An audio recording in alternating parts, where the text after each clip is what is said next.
Votre émission À Découvert vous est présentée par le pôle formation des industries technologiques Bourgogne 5889, créateur de compétences.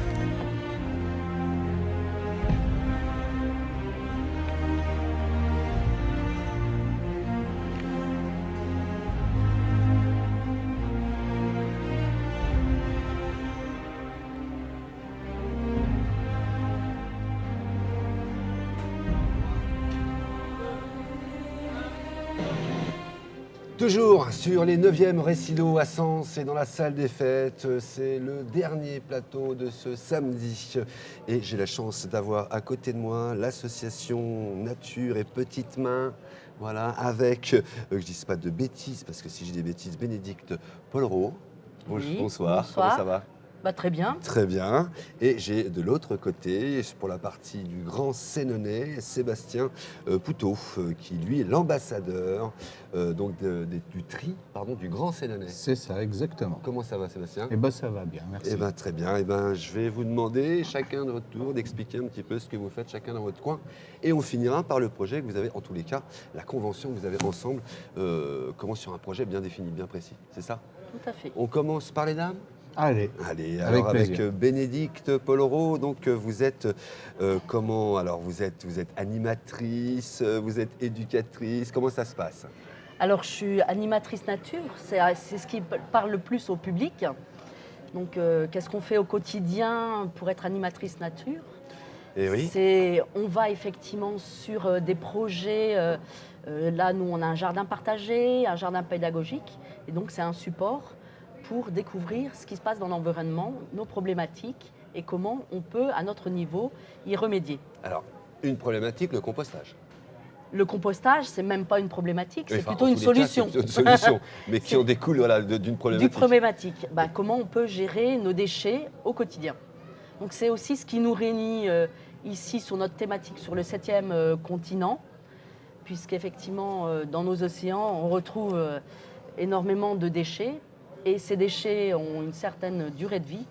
Et dans la durée de vie maximale des déchets qui sont problématiques, c'est nos fameux déchets plastiques. Absolument. Par exemple, 1 million d'oiseaux périssent chaque année en ingérant des déchets en plastique qui prennent bien sûr pour une proie.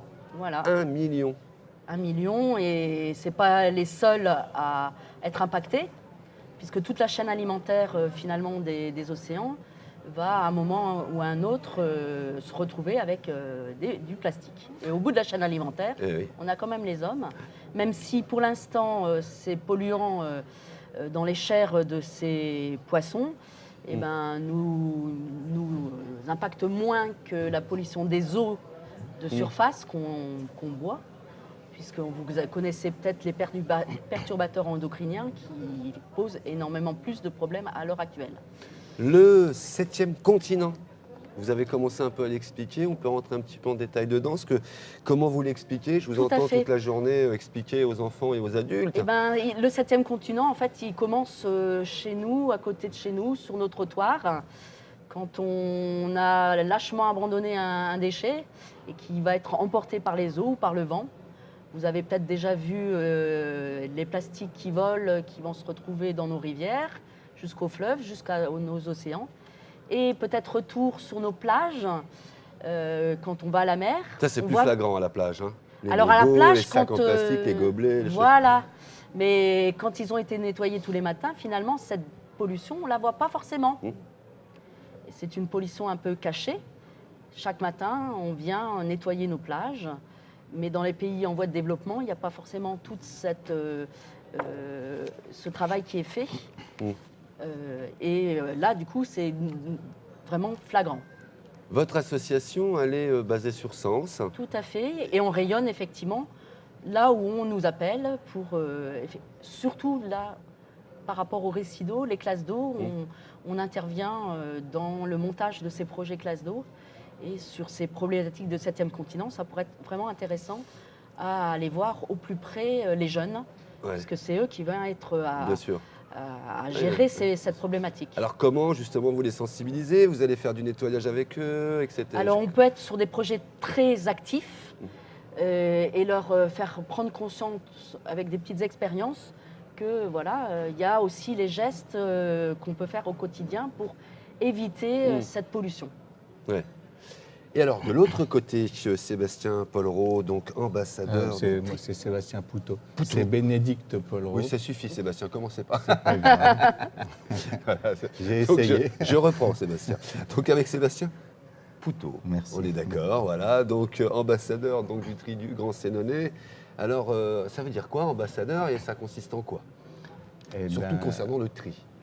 Alors, surtout concernant le tri. Je vais déjà faire, en fait, avant d'expliquer ça, un petit lien avec le 7e continent, puisque si nous, on est là sur cette démarche, c'est parce que tout ce qui est jeté en dehors des bons endroits et des bons exutoires, ça part dans nos caniveaux, ça part dans nos rivières et ça atterrit dans les mers et les océans.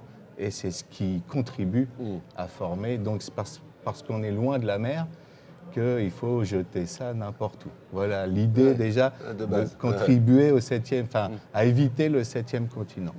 Donc le principe de l'ambassadeur du tri, c'est de faciliter les choses. Moi, j'aime bien me dire que je suis un facilitateur, c'est-à-dire qu'on a tous envie de continuer à vivre normalement, et pour trier nos déchets, nous, on aide à mettre en place des choses faciles. Comme quoi? Sur cette démarche, en l'occurrence, et sur Resido, on a travaillé, on a réfléchi aux différents acteurs qui intervenaient sur cette manifestation. Par exemple, le standiste qui vient au départ et qui installe, qui crée des déchets avec ses bouts de moquette et compagnie. Donc on a travaillé avec lui à comment récupérer, comment en amener moins, etc. Enfin voilà, toute une démarche avec le standiste. Il l'a bien pris, ça a été, au contraire? Il l'a bien pris, ils ont trouvé ça très bien. Ils sont repartis avec les déchets, par exemple, qui font plus d'1 mètre, parce que nous, sur Sens et la communauté d'Aglo, tous les déchets de plus d'1 mètre ne peuvent pas passer à l'incinérateur, et donc ils sont enfouis. Donc on s'est dit, eux, ils les ramènent sur leur territoire, ils les gèrent dans leur déchetterie, voilà. Concernant le traiteur, par exemple, aussi, puisque pas mal de déchets au niveau des repas, etc. C'est là qu'on a travaillé aussi avec Bénédicte de Sciences Nature et Petites Mains à la récupération des biodéchets pour que ces déchets ne partent pas à l'incinération, bien qu'en plus ils sont pleins d'eau, donc ça brûle mal. On les a récupérés pour les mettre au compost et pour créer la matière noble que l'on connaît ou qu'on connaît moins, mais qu'on contribue. On récupère dans les jardins et qu'on mélange à la terre et qui permettent, voilà... Du coup, là, ça va être une première sur nos jardins, puisqu'on n'a jamais traité des déchets de restauration et que ces déchets de restauration sont un peu plus différents que ce qu'on peut trouver dans nos jardins, les épluchures communément. Il faut les travailler différemment. On va les travailler séparément. Être plus vigilant. Voilà. Donc pour voir effectivement comment développer ce traitement au niveau de l'agglomération sur d'autres producteurs de ce type de déchets. Sébastien, vous dites que vous effectivement ne pouvez pas prendre les déchets de plus d'1 mètre parce que ça ne rentre pas dans l'incinérateur. Est-ce qu'on peut mettre n'importe quoi dans un bac à compost? Eh bien non, c'est effectivement, principalement, c'est tout ce qui est d'origine organique, c'est-à-dire d'êtres vivants. Alors des coquilles d'œufs. Les coquilles d'œufs, elles y vont très bien, même si elles ne sont pas réduites en poudre, ça fait des poches d'air, puisque ce processus de transformation se fait en milieu oxygéné, et on a besoin de ces éléments. Des os de poulet. Des os de poulet, on voit bien que nos cimetières pleins d'os, ça reste. Hein. Donc s'ils y sont, ils vont y rester. Donc nous, on en aura bien sûr par la restauration. Donc après, on va les tamiser. D'accord, on va les casser, ou les concasser. Voilà, ils seront réduits ou peut-être retournés à brûler. Voilà, si vraiment nous, on ne peut pas les utiliser, pas les concasser. D'accord, donc on ne peut pas effectivement brûler n'importe quoi, évidemment, dans les incinérateurs. On ne peut pas mettre n'importe quoi dans les composts. En tous les cas, vous pouvez retrouver jusqu'à demain donc Bénédicte sur son stand qui viendra, allez la voir, elle vous parlera du 7e continent, de qu'est-ce que c'est justement le 7e continent, du compostage. Oui, parce que je suis maître composteur. Elle est maître composteur. Alors là, j'ai un maître composteur et j'ai également un ambassadeur. Et un maître composteur en devenir. En devenir. Pour finir, un petit mot quand même, parce que je sais que vous avez une convention justement entre ces deux services, si je puis dire. dire entre cette Ouais. association et votre service. De quoi s'agit-il? Alors, Sébastien? Oui. L'idée, c'est que en fait, ça faisait longtemps qu'on travaillait ensemble Ouais. avec Bénédicte sur différents projets.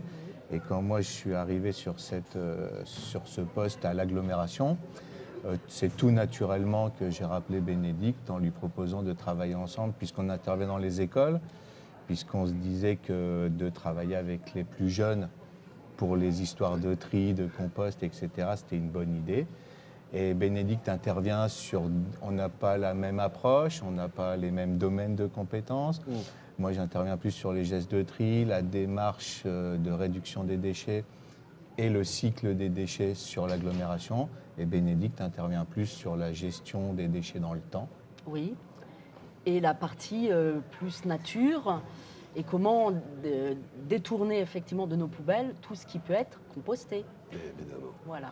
Donc ce partenariat effectivement est important et effectivement va dans le même sens et dans le bon sens. Tout à fait. Tout passe évidemment pas forcément par nos enfants ou nos jeunes. On doit, nous, adultes, prendre déjà conscience Ouais. de ça et évidemment éduquer nos enfants de manière que ça soit beaucoup plus fluide et puis naturel et normal. Tout à fait.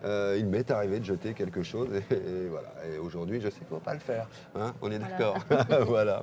Merci en tous les cas à vous Merci à d'être vous. venus Merci. parler en quelques mots de vos projets et de votre service. On se retrouve tout de suite après pour le JT, DJT de Comcom TV. Toutes les infos que vous avez pu vivre cette semaine en images. En tous les cas, on se retrouve pour les plateaux des 9e Recilo demain matin à partir de 10h. Soyez connectés sur Comcom TV. Merci encore à vous. Et bonne Merci. soirée. Au Bonsoir. revoir. Votre émission À découvert vous est présentée par le pôle formation des industries technologiques Bourgogne 5889, créateur de compétences.